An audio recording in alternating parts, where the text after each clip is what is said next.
Estamos no ar, Brasil. Bem-vindos ao canal Daniela Zupo, apoio cultural Grupo Fred Isaac, pensamos em tudo. Aqui a gente tem música, Beatles, literatura, cultura pop, só papos firmes.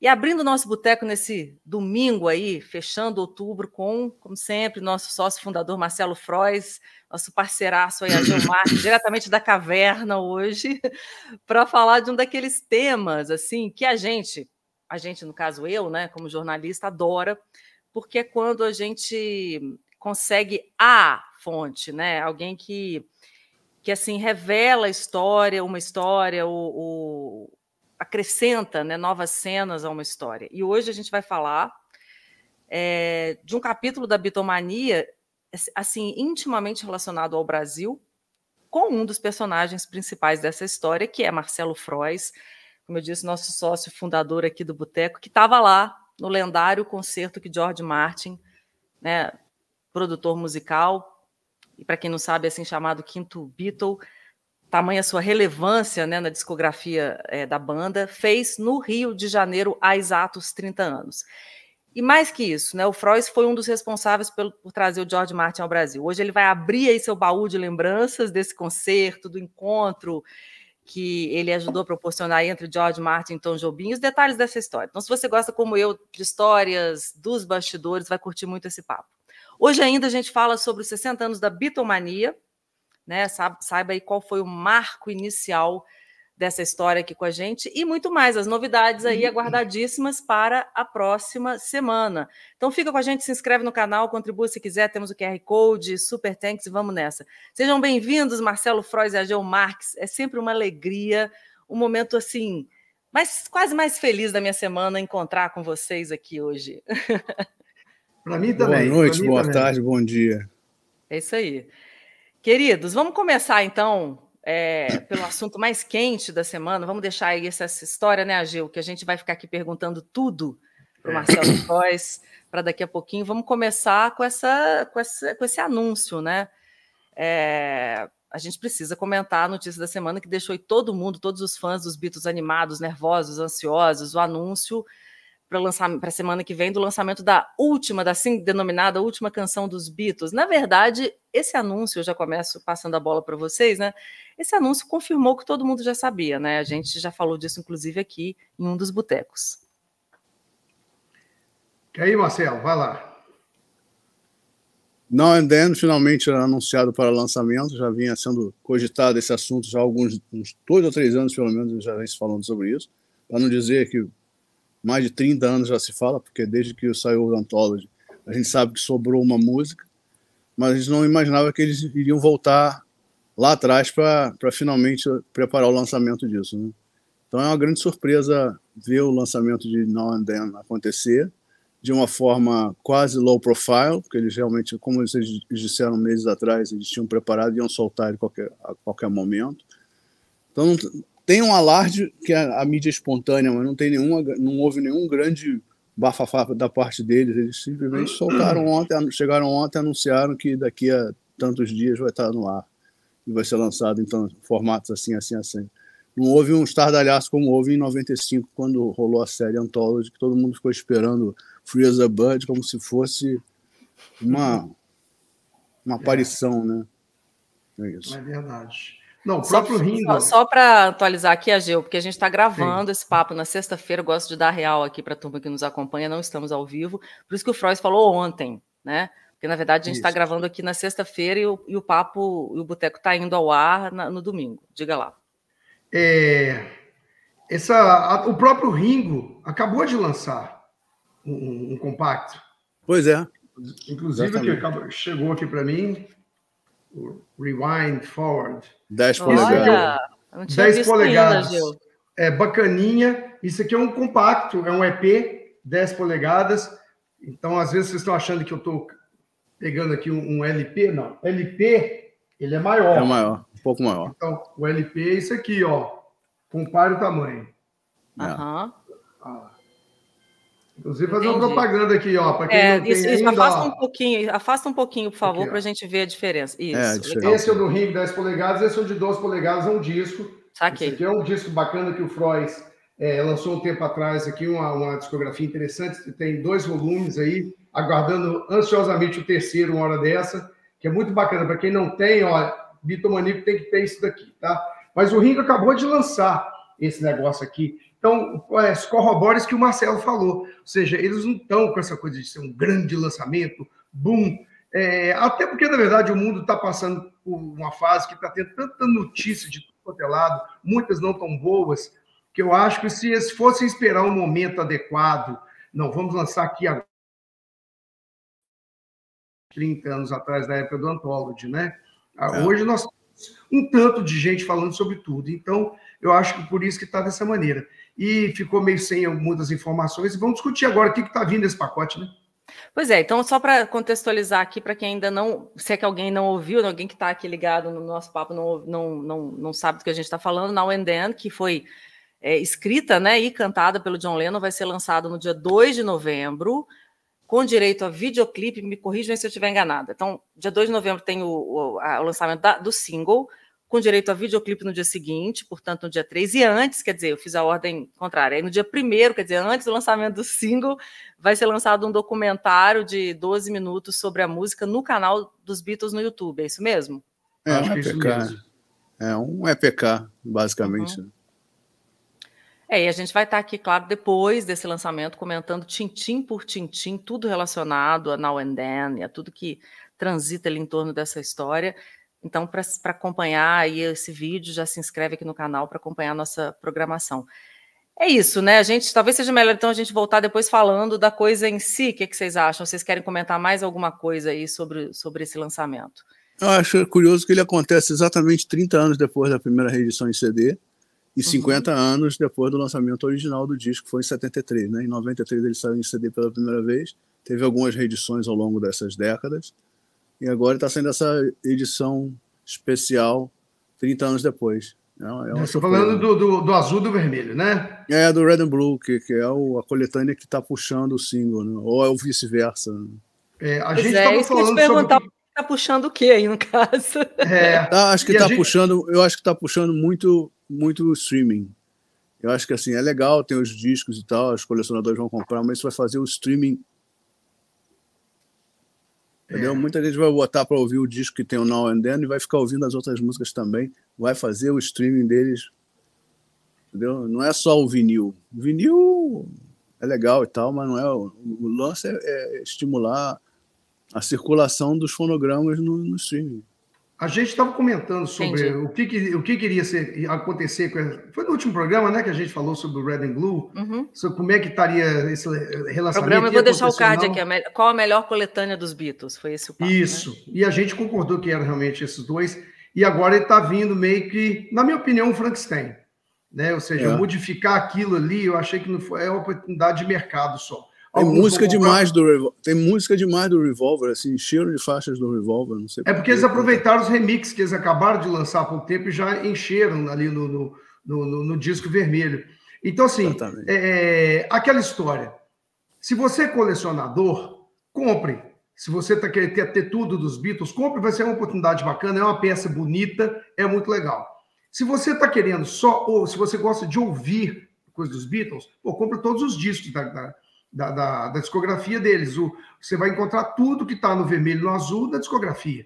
Tem gente que quer tentar condensar na coletânea o trabalho dos Beatles, isso é muito difícil, né? Mas é uma maneira. Eu achei menos mal a maneira que está sendo lançada, porque eles colocaram Now and Then no azul e a nova mixagem de Love Me Do no vermelho. Mas vão lançar um compacto.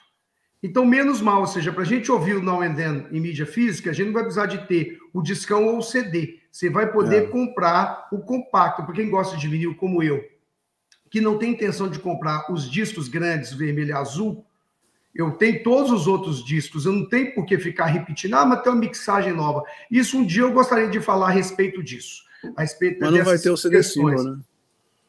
Não vai ter o CD single, mas vai ter o compactozinho. Então, aquela história... Você vai ter os CDs, quem gosta de CD, você vai comprar os dois, o vermelho e o azul, né? Tá vindo bacaninha com essas músicas e num preço muito mais acessível, inclusive, do que os vinis. Né? Eu acho que é por aí. Eu vou comprar o compactozinho e vou comprar o vermelho e o azul, mas eu vou comprar em CD. E você, Frois? Só para a gente passar aqui. Acho que eu vou na mesma onda do Brasil. Comprar o compacto e a coletânea em CD. Um abraço. Tá de bom tamanho. Então, imagina o trambolho que aquilo vai ocupar na estante. Né? É muita coisa, né? E é sempre uma escolha, né, do que comprar, porque tudo não dá muito também. Muito peso, né? muito caro, muito para ouvir a mesma coisa que você já está ouvindo. E outra coisa, você não vai ouvir. Você não vai ouvir. E esses remixes que estão lá são baseados nos remixes que foram feitos para esses últimos, para o Álbum Branco, para o Abbey Road, essas coisas todas. E que eu, particularmente, não gostei. Eu prefiro a remasterização ao invés de ter esses remixes. Sim. Eu acho que o remix só vale quando é para fazer estéreo ou quando o disco era muito ruim. A mixagem era ruim. Como aqueles discos do John Lennon que tiveram uma remixagem que valeu a pena, né? Tipo, o Rock and Roll remixado ficou muito bom. Bom, voltaremos a esse assunto, rapazes. Vamos, então, falar um pouco de outra data importante de outubro, ou da primeira data. A gente vai falar, como eu disse no início do programa, sobre os 30 anos do concerto do George Martin aqui no Rio de Janeiro. Mas vamos começar, então, falando, já que a gente está falando do lançamento dos Beatles, dos 60 anos dessa efeméride, né, dos 60 anos da Beatlemania. O marco, né, é esse icônico 13 de outubro de 1963, é uma aparição dos Beatles num programa de TV, o Sunday Night, no London Palladium, em Londres, que era um desses programas de TV transmitidos ao vivo, né, de um teatro, e que foi um sucesso estrondoso.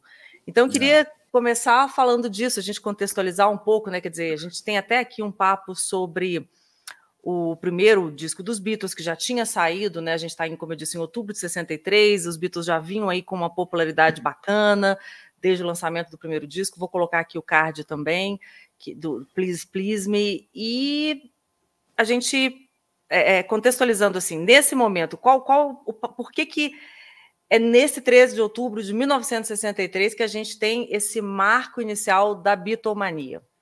Por tudo isso que aconteceu, que foi noticiado na época, que entrou para a história, como pelo fato daquilo ali ter estimulado o interesse da mídia americana. Eu acho que os Estados Unidos já estavam de olho neles quando começaram a ficar levando realmente a sério. E aí, a partir desse 13 de outubro, foi a negociação para a ida deles aos Estados Unidos, os primeiros contratos para lançamento com a Capitol. Eles vinham lançando coisas por diversos selos americanos, pequenos, mas de repente rolou um contrato com a Capitol para lançar mesmo. E aí, quando chegou em janeiro, fevereiro, já estava estourado nos Estados Unidos. Quando eles chegaram lá, já estava tudo acontecendo. Uhum. Eu acho que as primeiras páginas da nova trilogia do Mark Levinson vão explicar muito bem essa coisa. Né? Porque ele parou exatamente no Réveillon de 62 para 63, quando os Beatles estavam... já estavam preparando a questão do lançamento depois do Please Please Me, né? E quando é que sai esse próximo livro dele? Quando é que sai? Pois é, rapaz, ele tinha falado que em 2023 não iria sair, provavelmente em 2024 ele estaria lançando isso aqui, que ele estava cuidando, e tem uma outra depois, né? Então, tá vindo só essa segunda parte, são 3. Eu não sei se vocês leram o Tune In, eu li o primeiro, é absolutamente fascinante. Eu que já li tudo. Do Paul? Não, é o do Mark Levinson, o Tune In. É absolutamente fascinante. Eu fiquei mas ele tem vários volumes, né? São 3 volumes. São 3. Não, na verdade é o seguinte, vão ser 3 lançamentos. Cada lançamento tem 3 volumes. Lá fora, aqui foram 2. Então, aqui lançaram 2, que compreende a pré-história dos Beatles até o Réveillon de 63. Agora vem a segunda parte. A gente não sabe ainda se vem essa parte da Beatlemania, que é aquela coisa toda, até aquele processo que vem que a gente chama de segunda fase dos Beatles, quando começa com o Sgt. Pepper's, aí vem o terceiro, até o terceiro lançamento, ou você vai falar alguma coisa de carreira solo, alguma coisa depois. A gente acha que vai ficar só nos Beatles mesmo. O Mark Levinson é o maior historiador dos Beatles. Eu sempre gostei muito do Hunter Davis, dessas coisas todas, mas o Tune In, ele me marcou muito. E ele mostra a construção desse período todo, até chegar no início de 63, e você quase que aposta, vai acontecer alguma coisa com esses caras. Então, eles já vinham numa tocada ali no fim do livro, eles explicam muito os shows deles em Londres, as coisas começando a acontecer, eles começando a ficar conhecidos em alguns cantos da Inglaterra, no norte. E as músicas em primeiro lugar, né? E as músicas em primeiro lugar, From Me to You em primeiro lugar, She Loves em primeiro lugar. E as músicas eles faziam para outros gravarem também, chegando ao primeiro lugar. Sim. Então, e eles estavam começando, eles estavam preparando o With the Beatles já para poder sair, né? Então, assim, eles já estavam com material que estava sendo executado na Inglaterra inteira. Então, eu acho que essa data, eu nem acho que já tenha sido essa coisa, eu acho que já estava acontecendo já. Então, mas esse marco, pelo que eu entendi, né, só para explicar por que a gente está falando dos 60 anos da bitomania, né, desse termo que foi cunhado pela primeira vez, na verdade, pelo que eu entendi na pesquisa que eu fiz, pelos veículos de imprensa, porque aí, quando eles fazem o Sunday Night, que era um programa que hoje em dia a galera aí do TikTok, nessa geração, não entende o que era um programa de televisão. E era quase tudo ao vivo, né? Tudo ao vivo, assim, os caras tinham 15 milhões de pessoas ligadas ao vivo assistindo o negócio, né? O balacobaco. Então, assim, a partir daí, isso na Inglaterra, né? Então, a partir daí, os caras... É aquele tipo de programa que todo mundo via, todo mundo mesmo, a família inteira, etc. Coisa que hoje não existe mais, eu acho. Não existe mais. Então, a partir daí de uma apresentação ao vivo, nesse programa, eles fazem um sucesso estrondoso, você tem aquele delírio das fãs, e você tem no dia seguinte toda uma repercussão na imprensa, chamando essa reação dos fãs, essa histeria típica de bitomania, né? Foi o que eu entendi, assim, do que eu li na época, isso mesmo? O que eu achei, eu acho que esse marco, esse negócio todo, foi quando a imprensa descobriu os Beatles. Porque eu acho que as pessoas que estavam na Inglaterra naquele momento, nesse momento, todo mundo já conhecia os Beatles. Todo mundo já estava ouvindo, foi o que o Frois falou, eles já estavam com o primeiro lugar nas paradas, e naquela época, parada de rádio e disco que se vendia já era muito importante. Então, todo mundo já conhecia os Beatles através do rádio, em pequenos programas.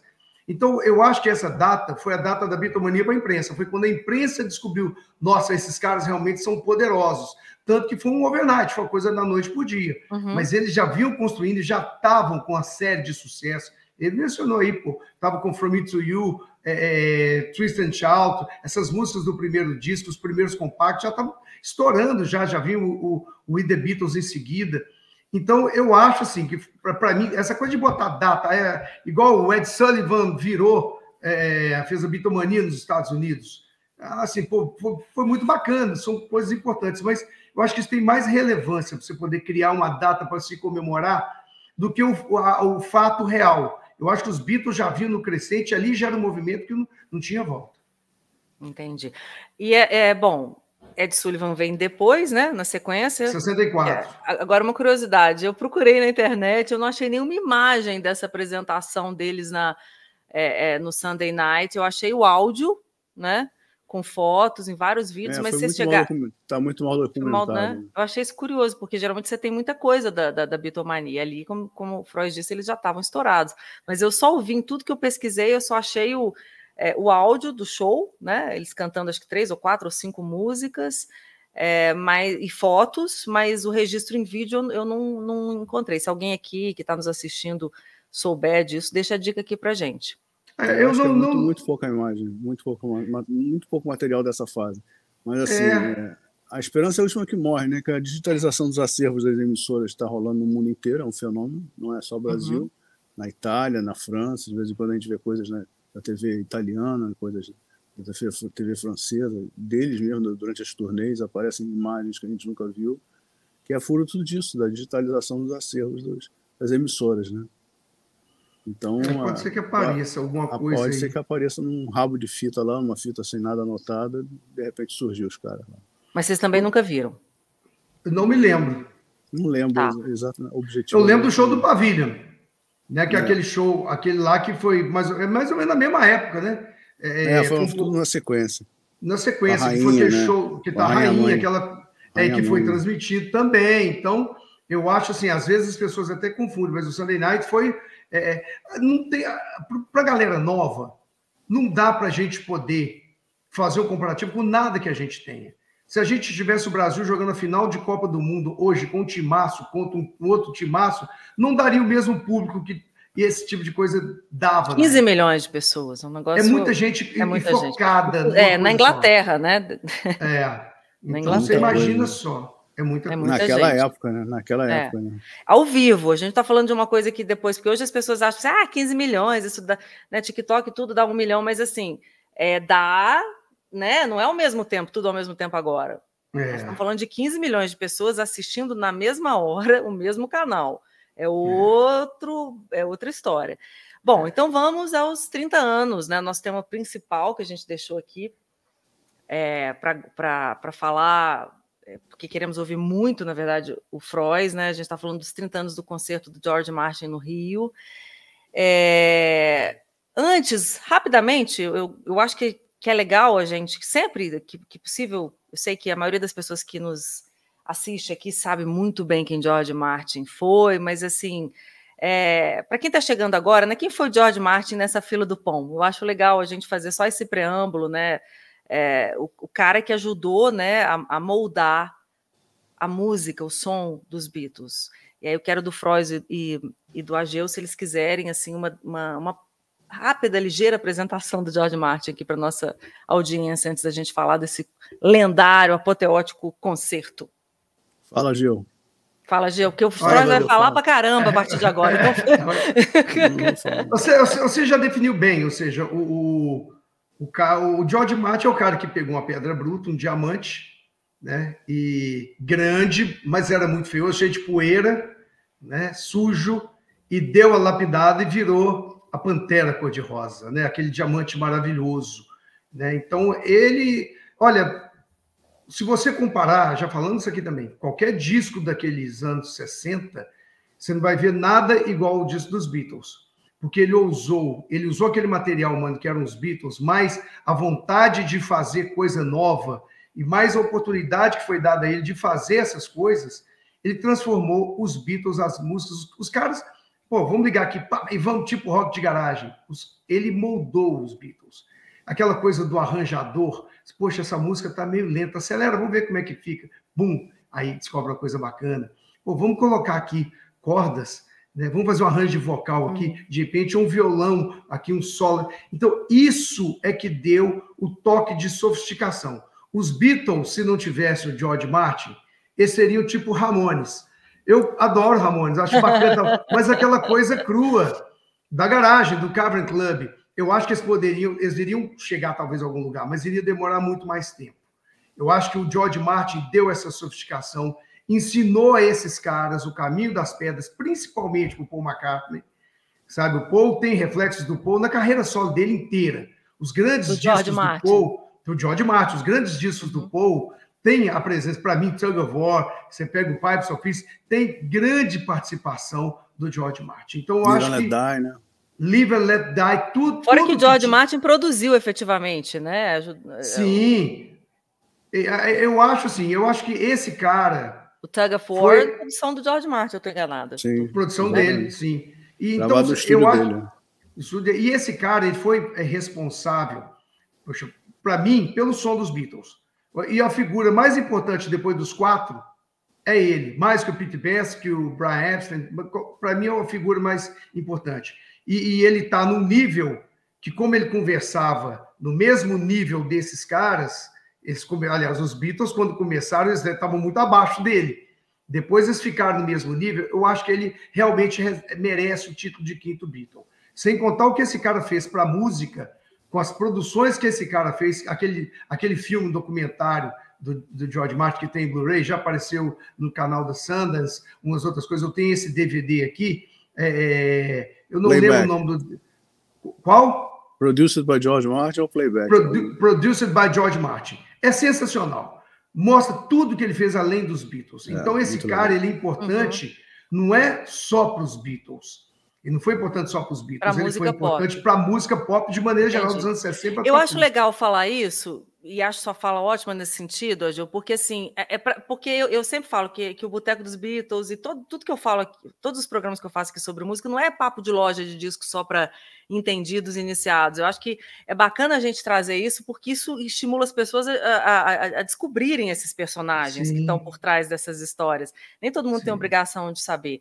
O Frois já falou aqui em outros botecos da admiração que ele tem pelo George Martin, tanto pelo papel que ele desempenhou nos Beatles, como pela pessoa George Martin, que o Marcelo Frois, de fato, conheceu, né? E aí eu quero abrir um parêntese, né? Eu vejo no universo da Beatlemania, do qual eu sou uma visitante muito humilde, Não me considero especialista, estou aqui para perguntar e para aprender, e adoro a música como muita gente. Acho que muita gente se identifica com o boteco justamente por isso, né? Porque aprende, escuta, né? O Frois é uma dessas figuras, né, Ageu? Dentro do universo da Beatlemania, assim, porque o Frois também é low profile, né? As pessoas se auto-intitulam isso, aquilo, mas o Frois é de fato um brasileiro, um produtor, um pesquisador que conheceu, que conviveu com George Martin anos a fio, né? Então, já entrando aqui no nosso assunto, que são os 30 anos desse concerto apoteótico no Rio de Janeiro, que o Frois, do qual o Frois participou, produziu, e mais que isso, né? Ele ajudou a trazer o George Martin aqui. Eu estou dizendo tudo isso porque ele não fala, porque ele é discreto, porque ele é elegante, porque ele é very British, né, apesar de ser carioca. Então, assim, é só para contextualizar que a gente está diante de uma das maiores autoridades, né, nesse assunto no Brasil, mas que não fica tirando onda, né? Eu queria só falar o seguinte: eu tenho experiência junto da música dos Beatles, com a história dos Beatles, de muitos anos. Eu estou nessa coisa aí há pelo menos, oficialmente, pelo menos 35 anos. Não sei quantas vezes Liverpool, papapá, essa coisa. Eu acho que nós temos no Brasil, aqui tem um tanto de personagem que tem alguma coisa a ver com os Beatles, tem duas pessoas que foram muito importantes para a Beatlemania brasileira. É a Lizzy Bravo e o Marcelo Frois. Para mim, são os dois grandes nomes que o Brasil tem em relação à questão Beatlemania. Tem um tanto de gente aí, tem cursos, tem um tanto de coisa, tem muita gente que tem gente que ouve Beatles, né, com o coração, tem outros que ouvem com o cérebro, outro com a alma, outro com o bolso, né? Então, assim, tem um tanto de gente. Agora, quem viveu, quem realmente personagem que foi importante, né, piratear disco, né, Marcelo Frois, que a gente conhece umas figuras aí que tem essa história escura, né, que se denominam bitomaníacos. Eu acho isso que aproveita economicamente disso. Lizzy Bravo e Marcelo Frois, o meu depoimento aqui, porque eu acompanho isso há muitos anos.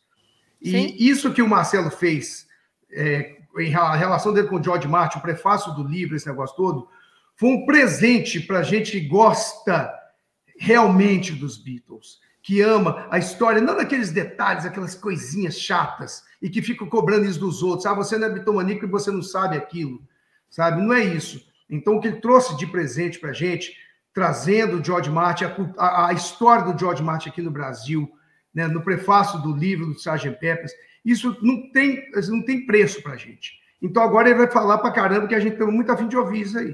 Porque a gente tem que fazer esse preâmbulo porque, né, é o que eu falo, ele nasceu num país errado, porque ele tem toda essa fleuma, elegância e que não é daqui, né? Frois, você conheceu o George Martin, na verdade, antes desse concerto no Rio, que aconteceu há 30 anos atrás. Você conheceu ele em Londres, não é isso? Exatamente. Em 1992, ou seja, um ano antes do concerto. Quando você estava preparando um livro sobre os Beatles. Conta só um pouquinho dessa história. Exatamente, um livro sobre os Beatles, que ia sair pela Editora Jornal do Brasil. A gente procurou a EMI para pedir apoio. Não sabia exatamente que tipo de apoio, mas vamos na EMI ver qual é. Entendeu? E já existia, o Jornal do Brasil já estava envolvido. Eles receberam e perguntaram o que vocês querem. Eu falei, olha, gostaria de fazer algumas entrevistas por telefone com George Martin, com Derek Taylor, com Pete Best. Aí eles falaram, olha, acho que puderem ser feitas, acho melhor você fazer pessoalmente. Então, assim, de junho para agosto, foram 2 meses de muita ansiedade, porque foi todo preparativo de mandar e-mail mandar fax, né? No escritório das pessoas, as pessoas que a gente sabia que não iam dar entrevistas, tinham pessoas que a EMI não ia procurar porque não tinha relacionamento nenhum, como o Pete Best, por exemplo, a EMI não ia procurar o Pete Best, não tinha condição. Eu acabei entrevistando o Pete Best 3 anos depois, numa outra situação, mas naquela época não consegui entrevistar ele, mas consegui entrevistar o Will Harry, o próprio Mark Lewisohn. Eu conheci ele na estúdio da Abbey Road, a gente almoçou junto, conversamos bastante sobre os projetos dele, estava na época mexendo com as fitas do John Lennon. Aquilo não deu em nada, não sei porquê, qual foi a treta que teve ali, que aquilo não foi adiante. E na EMI, pouco antes do embarque para Londres, veio a resposta de que o George Martin havia respondido, informaram que ele tinha respondido o fax, agradecendo e tudo mais, dizendo que ele tinha feito um documentário sobre o Sgt. Pepper, para Disney Channel, que era o The Making of Sgt. Pepper, mas que ele não ia poder fazer entrevista, que estava enrolado com mil e uma coisa, estava todo ocupado. Aí foi na véspera do embarque ter a negativa de um dos que eu considerava o principal entrevistado ali, já que a gente já sabia que Paul McCartney, George Harrison e Ringo não iam dar entrevista, porque eles não dão mesmo. Mas o Derek Taylor ia fazer, mas o George Martin não ia fazer. Aí já foi um desânimo. Quando chegou lá, na primeira reunião na EMI, no escritório da EMI, em Manchester Square, naquele prédio que eles tiraram a foto da capa do Please Please Me, do Get Back, que já foi demolido, a reunião com o diretor de marketing lá, ele falou, olha, ele respondeu isso para a EMI. Ele tem diversas pendências com a EMI, ele tem algumas diferenças que ainda não foram resolvidas ao longo dos anos, e que se sabe, ele não recebia royalties pelos primeiros discos dos Beatles, ele brigou por isso durante muitos anos e acabou conseguindo, mas na época ainda rolava esse mau hálito na história. E eles falaram, ele falou, acho que você deve sentar ali naquele computador e fazer um fax seu, você mandar um fax para o George Martin dizendo por que você quer entrevistar. E aí eu, cara, sentei e baixou o santo ali, eu fiz um fax de uma página que eu digitei rapidamente, explicando que era do Brasil e que a gente tinha muito pouco acesso à informação, sempre informações de terceiro, revistas que chegavam no Brasil, ou matérias feitas por pessoas que leram coisas que pessoas que diziam ter conhecido dos Beatles já haviam escrito. Então, assim, eram informações muito pouco precisas. E se ele gostaria de dar uma entrevista onde ele quiser, debaixo da escada, na porta do estúdio dele, onde ele quiser, na hora que ele quiser, estaria disponível. E mandamos, né? E aí, Liverpool, entrevistei o Derek Taylor na história da EMI também, novamente, Bill Harry, Mike McCartney, o irmão do Paul, também deu uma entrevista por telefone de Liverpool. E aí, 2 dias antes, na véspera do embarque de volta para o Rio, tocou o telefone no quarto do hotel, era a esposa do George Martin, Judith, dona Judith. Judy Lockhart Smith, perguntando como é que estava o passeio, como é que estavam as visitas, se tinha sido proveitosa aí na Inglaterra, se estava gostando. Eu falei, claro, nunca vim, primeira vez, espero vir outras vezes e tal. Pois é, por uma grande coincidência, o hotel em que você está hospedado está a poucos metros do nosso apartamento em Londres, aqui em Lancaster Gate. E o George vai fazer uma visita a vocês amanhã de manhã. Que isso? Aí, tá bom, obrigado. Pô, aí você caiu da cama. Que maravilha, cara, isso. Aí eu desliguei o telefone e saí correndo pelas ruas de Londres a procurar uma loja de discos abertos para comprar um Sgt. Pepper. Olha que sensacional a reação do cara, né? Vou comprar uma caneta Pilot e o Sgt. Pepper, o George Martin autografar para mim. E eu tenho esse disco autografado. Foi o que me veio em mente, até para passar tempo, né? Fui procurar o Sgt. Pepper em vinil, achei, porque tinha feito 25 anos do Sgt. Pepper em 92, olha só, 25 anos do Sgt. Pepper em 92. Que coisa. Parecia que era muito tempo e era bem pouco tempo, 25 anos era nada, pertinho, né? Hoje a gente tem uma noção de tempo muito mais diferenciada, né? E aí, no dia seguinte, estava na porta do hotel de terno e gravata, né? Esperando parar uma limusine, alguma coisa assim. Na verdade, o cara veio a pé, porque eu esqueci do detalhe que ele havia dito que ele morava do lado do hotel, e ele veio a pé.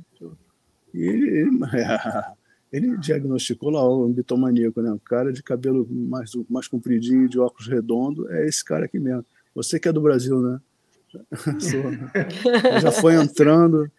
Eu não tinha preparado nada, cara. Não tinha noção de coisa nenhuma. Não trabalhava com produção de coisa nenhuma. Então não produzia um ambiente para recebê-lo. Não pedia um catering, um café, nada. A gente sentou na recepção, numa mesa, numa cadeira que tinha lá. Ele falou: olha, eu tenho 20 minutos. Ele ficou 45 minutos conversando.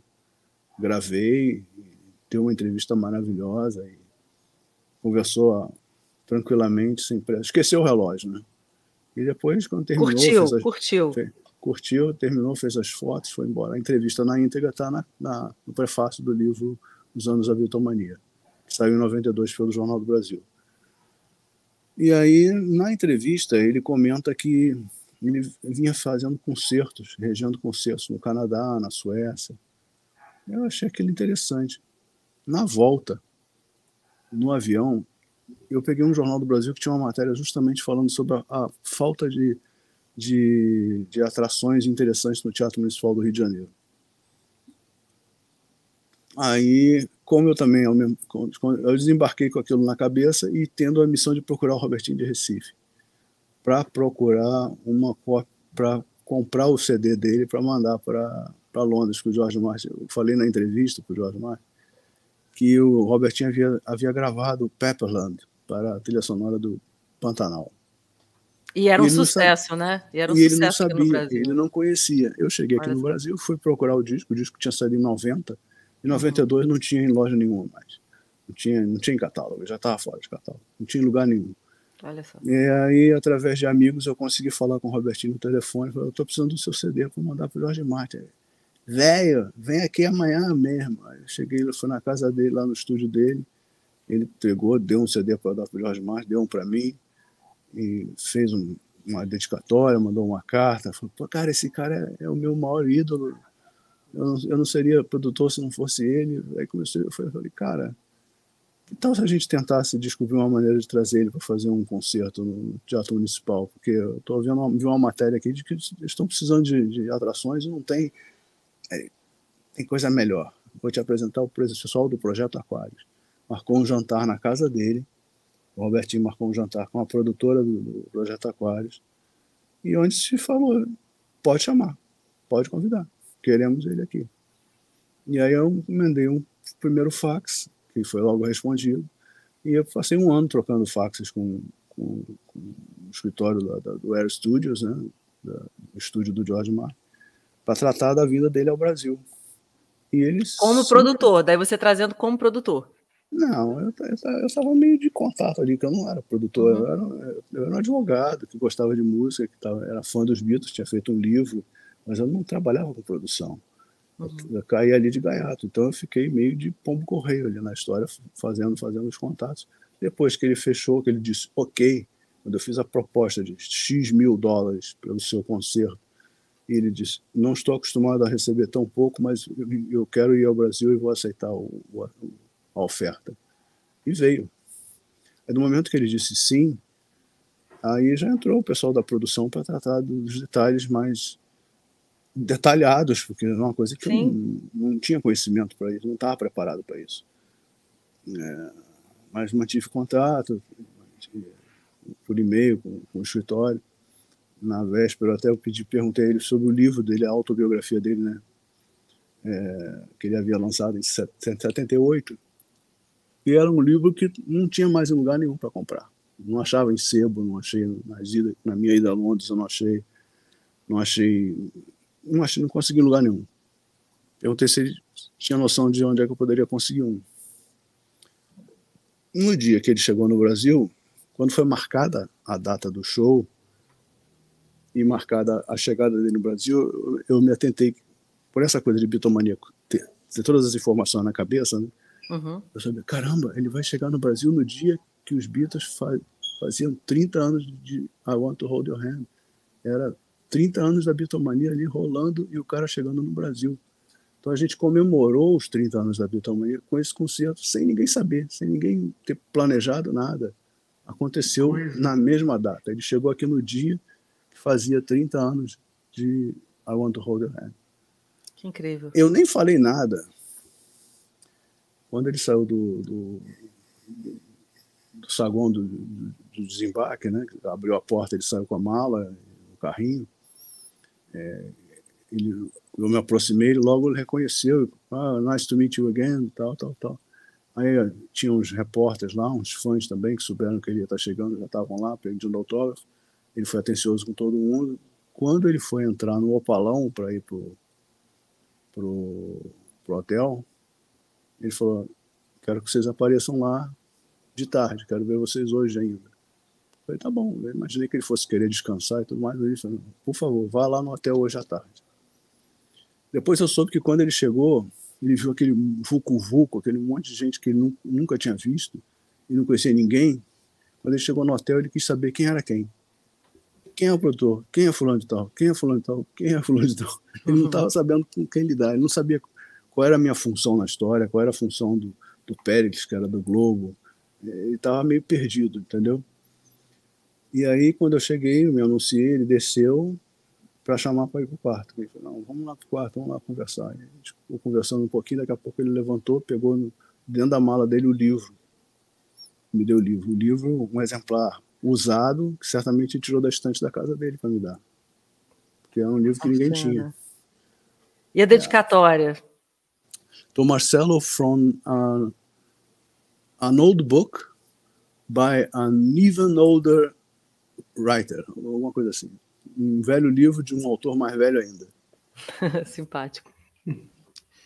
Que isso, cara, que demais, né? História. Demais. Não, quer dizer, um ano depois de entrevistá-lo em Londres, você trazia o George Martin para o Globo que trouxe, né? O Projeto Aquário, um projeto do Globo, fez toda, patrocínio da Sul América.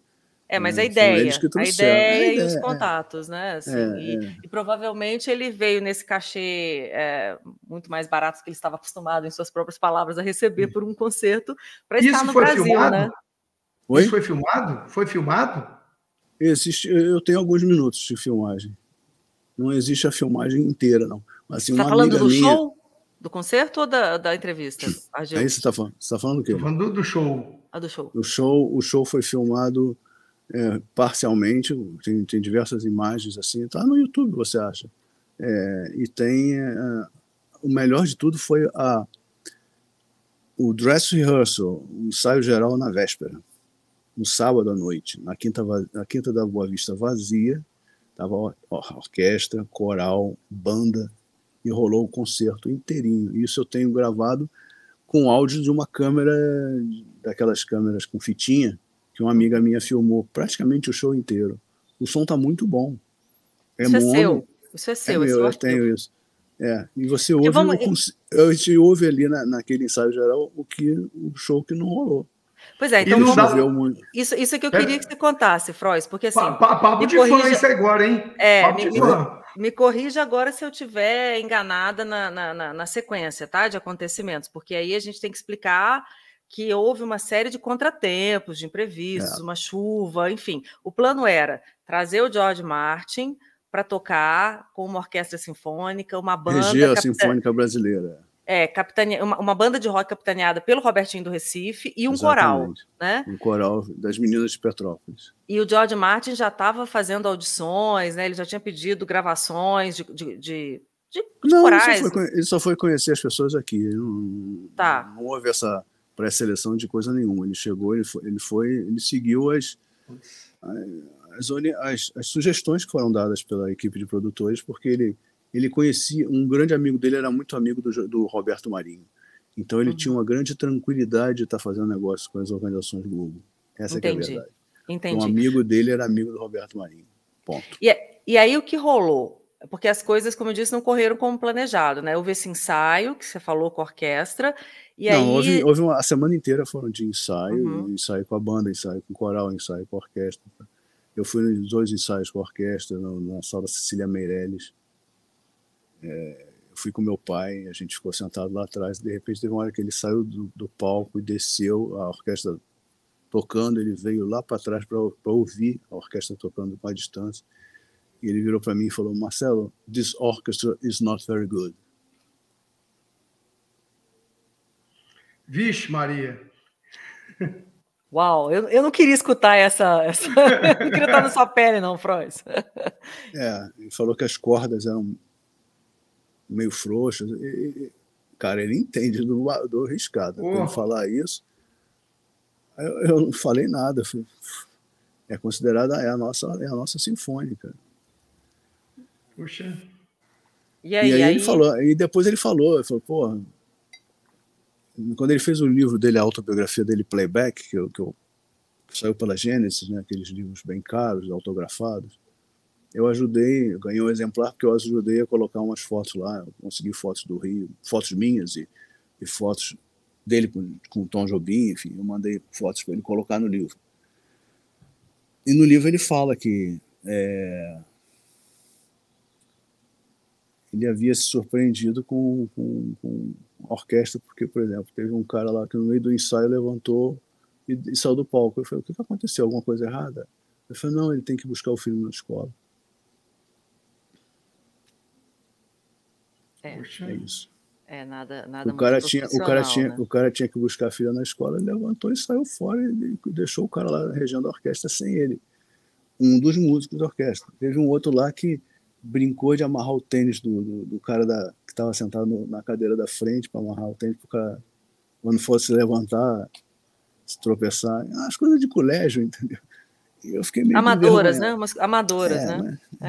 Mas enfim. aí com isso, aí isso foi num dia antes do concerto, que seria no domingo? Isso foi durante a semana. O ensaio foi durante a semana inteira, né? Segunda, terça, quarta-feira teve a press conference, que foi uma coletiva de 2 horas de duração. Foi uma maluquice, porque diversos amigos mitomaníacos meus entraram lá dentro e ficaram fazendo pergunta para ele.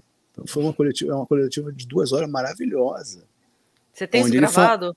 Tenho, onde ele fala aquele lance de que o John Lennon que a gente fez e o George aqui. Harrison na porrada. Né? Temos um programa aqui sobre isso, em que o Frois, inclusive a gente tem um link para o áudio que o Frois publicou. Foi uma entrevista coletiva maravilhosa. Nos outros dias ele ensaiou com o coral, ensaiou com a orquestra, ensaiou com a banda. No sábado, na sexta e no sábado ele tiveram ensaios locais na Quinta da Boa Vista. Principalmente no sábado, que foi com todo mundo. Orquestra, coral, banda. E rolou o concerto sem plateia, sem nada. Quando terminam as músicas, você ouve assim, uma meia dúzia de palmas, entendeu? Tava vazia a Quinta da Boa Vista. Imagina, céu aberto, um dia lindo, uma noite linda. Tava rolando tudo lá. Chegou no dia seguinte, o tempo fechou. Uhum. E o palco que havia sido planejado pela produção, pelo engenheiro envolvido, não tinha teto. Então, era tomar banho de chuveiro mesmo. Tomar chuva mesmo.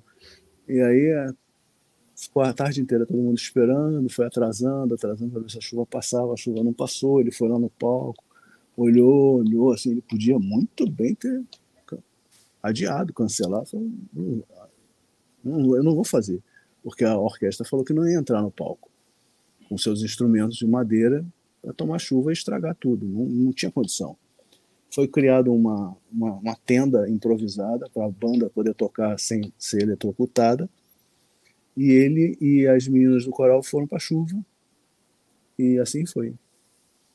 As meninas cantoras de Petrópolis, né, que cantaram. Ele regeu o coral e tinha a banda tocando, mas não tinha cordas. A banda do Robertinho, né, do Recife. Não tinha orquestra. Uhum. Foi legal, foi emocionante e tudo mais, mas assim, foi muito frustrante pelo que prometia ter sido, pelo que eu tinha visto no ensaio geral na véspera. Mas ele guardou as melhores recordações daquilo ali. Ele não ficou aborrecido com nada, saiu uma boa. Quer dizer, você viu o concerto que ninguém viu, né? No dia anterior, a minha amiga por causa da chuva. Jaqueline, ela filmou tudo para mim, deu as fitinhas, ela foi maravilhosa. E essas fitas não podem ser masterizadas ou você lançar isso pra gente, não, meu amigo? Lançar? Como assim lançar? Não, coloca. Será que não dá para masterizar e colocar isso bacana e botar isso lá no Spotify, nas mídias? Puxa, isso é um tesouro, né, cara? Dá para fazer sim. Dá para fazer sim. É muito legal. Eu vou. Eu vou fazer isso, o áudio disso. Isso é histórico. Eu cheguei a colocar isso. No Facebook. No Facebook você coloca o vídeo e ele não pode ser não é fácil você baixar um vídeo do Facebook. Uhum. Eu nunca coloquei no YouTube não, porque eu sei que todo mundo ia piratear. Eu coloquei no Facebook, mas muita gente deve ter salvado de qualquer maneira. Mas eu gostei da sua sugestão. eu acho que pelo menos uma masterizada merece para ficar com um som melhor, e eu tenho quem faça isso bem. Pois é, eu acho que isso é uma peça, sabe? É uma peça fundamental para quem poxa, um quinto Beatle no Brasil tocando uma coisa dessa, se tiver com qualidade sonora legal, a gente que está acostumado, Beatlemaníaco, que está acostumado a pegar tanta porcaria, né, que irrelevante, uma coisa tão bacana quanto essa, acho que seria um presente para os Beatlemaníacos brasileiros, cara, ia ser bacana. E uma coisa legal que aconteceu foi quando eu estava já faltando um mês e pouco antes, aí eu resolvi mandar um fax para a MPL. Eu tinha o fax do escritório do Paul, eu mandei um fax para a MPL, dirigido ao Paul, falando que a gente ia fazer um concerto assim, assim, assim, assim, se ele não gostaria de mandar uma mensagem em vídeo para a gente postar, botar lá no telão durante o show. Ideia, genial. Aí, o silêncio geral, poucos dias antes da vinda dele, veio um fax perguntando qual era o sistema de vídeo no Brasil. E aí o vídeo veio na mala do John Burgess, que era o sócio do George Martin, que fazia às vezes de empresário dele, mas era sócio dele, produtor também da velha turma dos anos 60. Né? E ele trouxe a fita com o vídeo. Isso está no YouTube. Isso está no YouTube. O Paul gravou o vídeo em Paris, durante a Foi turnê exibido dele. Durante o concerto. É isso? Foi exibido durante o concerto, no meio da chuva. Entrou o cara. E o George Martin ficou lá regendo o que tinha para reger, que era o Robertinho, os outros músicos, o coral das meninas de Petrópolis. Ficou meio Ray Conniff, entendeu? E, quer dizer, no final das contas, o George Martin, conhecido pelo seu perfeccionismo, né? A gente sempre lê isso sobre ele nos trabalhos, ele aqui no Brasil teve que improvisar, né? Ele podia ter. Sinto muito. Ele topou, ele entrou no clima, né? Ele queria fazer. Ele estava afim de fazer. Ele tinha quase 70 anos, ele podia ter pego uma gripe braba ali, né? Claro.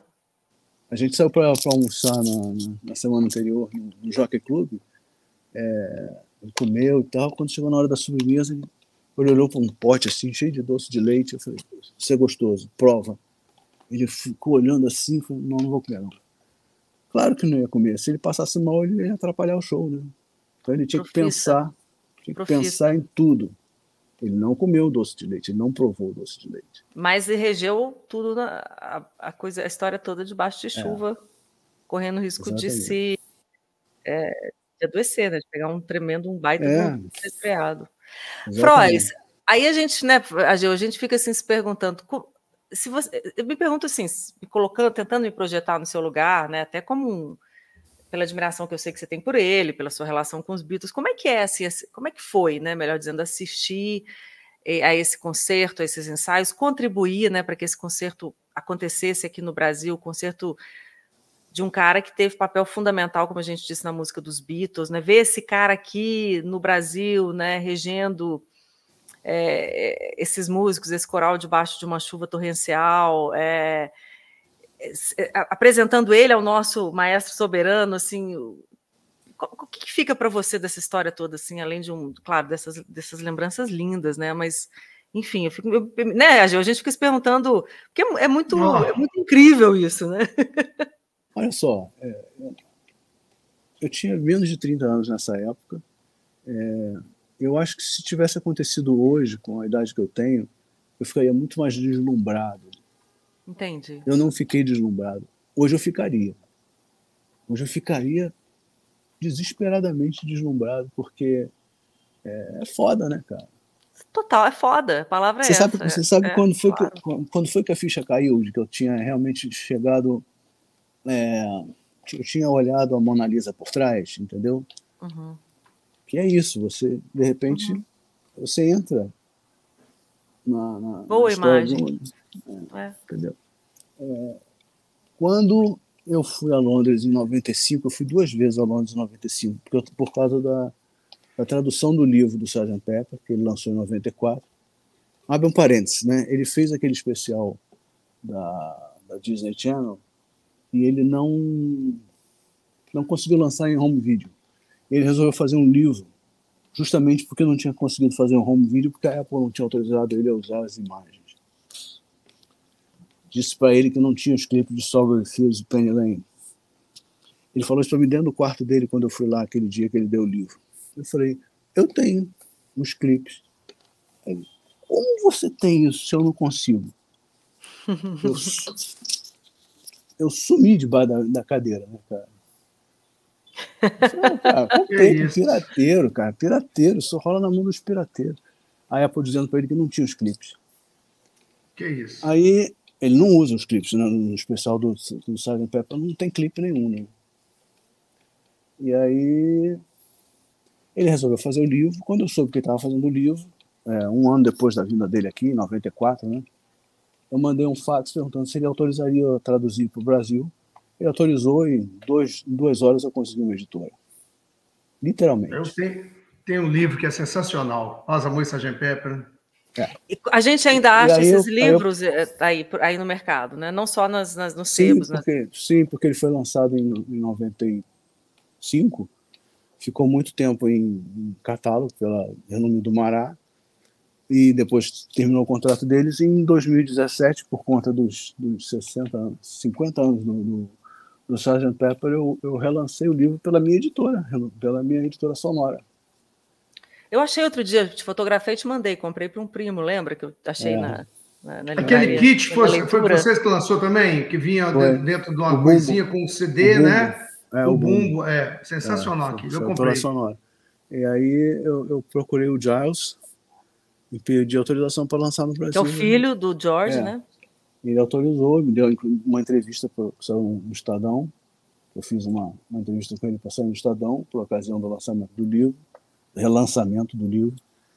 Mas, assim, voltando lá, em 95 eu fui a Londres em 2 ocasiões, porque a primeira vez que aconteceu, eu estava trocando e-mails falando sobre... E-mails não, fax, falando sobre o livro, sobre a revisão, que tinha algumas coisas que precisavam ser consertadas, porque tinha uma foto no livro original do livro dele, do Sgt. Pepper, que aparece uma foto da Maureen que está dizendo que é a Patty. Eu falei, posso consertar a legenda dessa foto?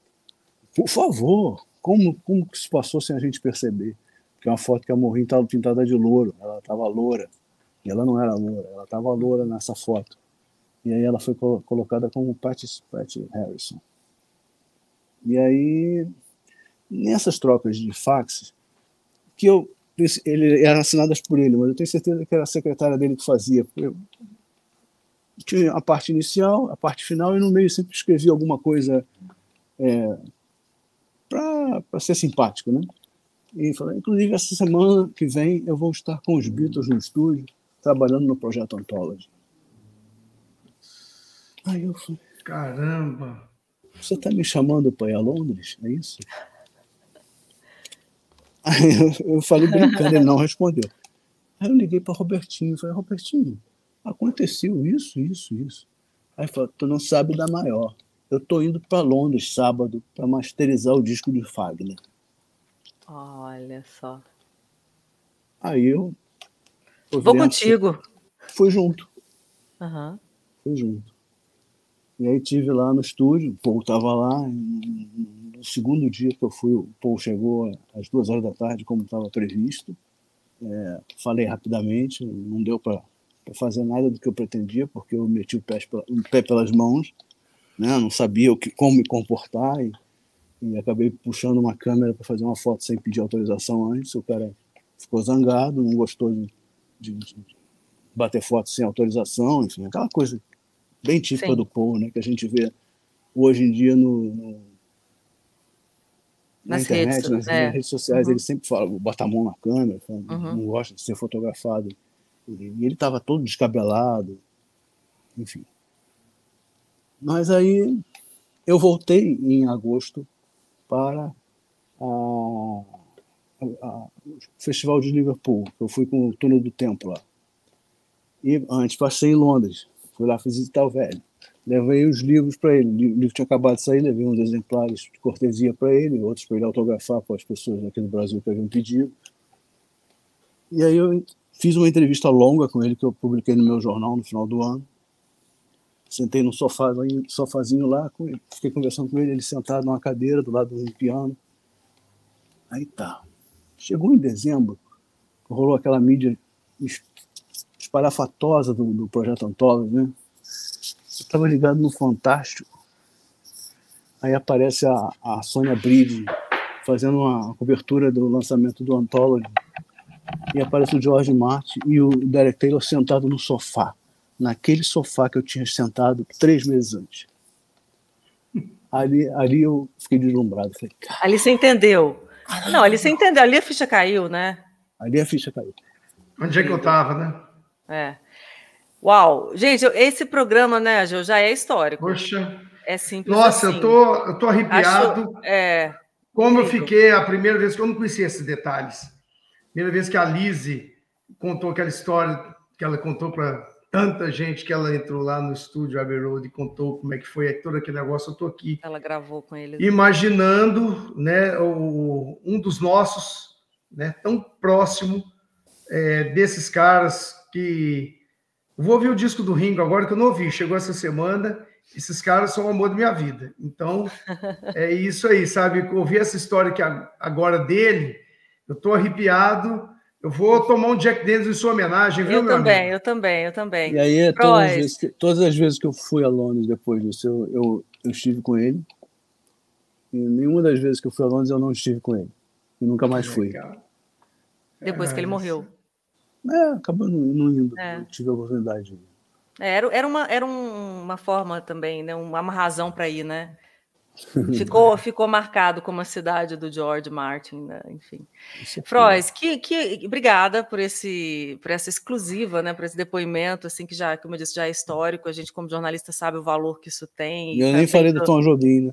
Vamos falar depois. Pois é, vamos deixar isso para o próximo boteco? A gente começa falando do encontro que você proporcionou. É muita história. George Martin e Tom Jobim, no Rio de Janeiro. Frois tem as fotos, de repente a gente faz até um videozinho aqui e mostra isso. Frois, que honra, né? Para mim, assim, é sempre... É mais do que uma alegria, né? Ageu, assim, que bacana. Para nós. Que coisa incrível, assim, que história. Eu espero que realmente isso um dia possa ser compartilhado com todo mundo, né? O valor desses arquivos que você tem realmente é imenso, né? Eu vou te mandar, Gil, para você ouvir, tá? Na confiança. Opa! Não, e eu sobrei. Você viu que confiança é só com você, né, Gil? Vai ver. Comigo não. Vai ser só para ela. Esses jornalistas não são confiáveis. Eu também não compartilharia nada. Eu te agradeço. Para mim vai ser um presente. E obrigado por estar ouvindo essa história. Tem uma importância grande, inclusive para o meu momento pessoal, que eu estou estou redescobrindo os Beatles com a força muito grande. Obrigado por isso aí. Obrigado, Boteco, Dani. Isso aqui só o Boteco para poder nos privilegiar ouvindo essas histórias a todo mundo que está assistindo. Hoje, realmente, a gente teve aí um pedaço importante da Beatlemania brasileira contada. Para mim é um privilégio ter vocês, aprender com vocês e ser responsável simplesmente por esse arquivo, né? É o meu arquivo. Eu costumo brincar que eu não sou pesquisadora, mas esse canal, né, é um canal que eu tenho certeza que muita gente um dia nem estaremos mais aqui, eu já estarei em outra hospedaria, como dizia meu velho, e isso fica, né? Então, assim, é muito legal poder ser instrumento dessas conversas e ferramenta para propiciar essas conversas maravilhosas, históricas, né? A gente tem aqui eu e Frois, assim, papo com Peter Doggett também, né? Enfim, essa história aqui... Vamos nem falar mais, né, Ageu? Vamos deixar assim, a gente volta falando desse encontro entre Tom Jobim e George Martin, 2 maestros soberanos. Enfim, gratidão aos dois, obrigada a todos que estiveram com a gente. Até o próximo Boteco.